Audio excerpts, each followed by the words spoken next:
আসসালামু আলাইকুম ৰহমতুল্লাহ বিসমিল্লাহিৰ ৰহমানিৰ ৰহিম। আহক আজি আমি 14 নম্বৰ পাঠটি আৰম্ভ কৰোঁ। ইয়াতে আপোনালোকে নিশ্চয় এটা চিন দেখা পালে, এয়া এয়া এয়া এয়া এয়া ইয়াতো আছে। গতিকে এই চিনটোক তাছদীদ বুলি কোৱা হয় আৰু তাছদীদ থকা হৰফক বা আখৰক আমি দুবাৰকৈ পঢ়িব লাগে। আহক আমি কেনেকৈ ইয়া পঢ়িব লাগে চাওঁ। হামজা বা জবৰ আব বা জবৰ বা আব, ইয়াতে ভাঙনিটো দি দিলে এনেকৈ হামজা বা জবৰ আব বা জবৰ বা আব বা।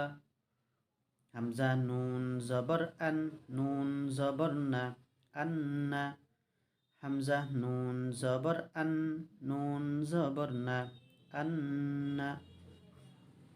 রা বা পেশ রুব বা জবর বা রুব্বা। রা বা পেশ রুব বা জবর বা রুব্বা। হামজা মিম জের ইম মিম জবর মা ইম্মা। হামজা মিম জের ইম মিম জবর মা ইম্মা। বা সিন জবর বাস সিন জবর সা বাসা। বা সিন জবর বাস সিন জবর সা বাসা। হা মিম পেশ হুম মিম জবর মা হুম্মা।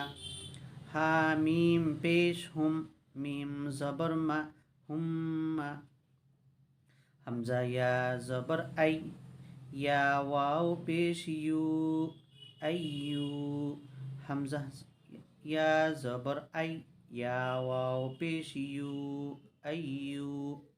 ওয়াও লাম জবর ওয়াল লাম খাড়া জবর লা ওয়াল্লা। ওয়াও লাম জবর ওয়াল লাম খাড়া জবর লা ওয়াল্লা। গতিকে ইয়া আছিলে। গতিকে আৰু এবাৰ ডাইৰেক্টলি পঢ়ি দিছোঁ। আব্বা আন্না রুব্বা ইম্মা বাসা হুম্মা আইয়ু ওয়াল্লা। গতিকে এয়া চাওক। আল্লাহু আল্লাহু ইয়াহু ইয়াহু ইয়াকা ইয়াকা ফিয়া ফিয়া ইলাইয়া ইলাইয়া মিন্নি মিন্নি আন্নি আন্নি ইল্লা ইল্লা ইম্মা ইম্মা ফাররাত ফাররাত قل قل دل دل إن الله ربي وربكم إن الله ربي وربكم إن الله ربي وربكم। নিশ্চয় পাৰিছে। আৰু যদি আপোনালোকে কি বানান কৰিব বিচাৰে কেনেকৈ কৰিব? হামজা লাম জবৰ আল লাম খাড়া জবৰ লা হা পেশ হু আল্লাহু।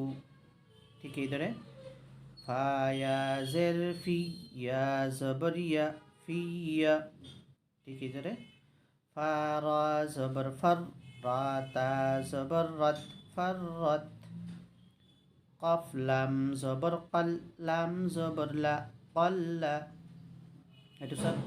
ওয়ারব্বুকুম ওয়াও জবর ওয়া রা বা পেশ রা বা জবর রব বা পেশ বু কাফ মিম পেশ কুম ওয়ারব্বুকুম। মিম নুন জের মিন নুন ইয়া জের নি মিন্নি। নিশ্চয় পাৰিব ন? ঠিক আছে। আৰু এবাৰ কৈ দিছোঁ। আব্বা আন্না রুব্বা ইম্মা বাসা হুম্মা আইয়ু ওয়াল্লা। আল্লাহু إياه إياك في إلي مني عني إلا إما فرت قل دل إن الله ربي وربكم এতিয়া কওকচোন এইটো কি আব্বা এইটো কি ইম্মা এইটো কওক বা সিন জবর বাস সিন জবর সা বাসা এইটো কওক হুম্মা এইটো কওকচোন মিন্নি এইটো কওক ইল্লা এইটো কওক ইম্মা এইটো পঢ়ি দিয়ক ইন্নাল্লাহা ৰাব্বি ওয়া ৰাব্বুকুম এইবোৰ সব কোৰআনৰ শব্দ হয় আপোনালোকে ভালকৈ মুখস্থ কৰি পেলাব ভালকৈ আয়ত্ত কৰিব ইনশাল্লাহ কোৰআন পঢ়োঁতে আপোনালোকৰ বহুত সহজ হৈ যাব ইনশাল্লাহ লগ পাম এইটো 14 নম্বৰ পাঠটিৰ এটা পাৰ্ট আৰু এটা পাৰ্ট আছে ইনশাল্লাহ নেক্সটত আমি পঢ়িম আসসালামু আলাইকুম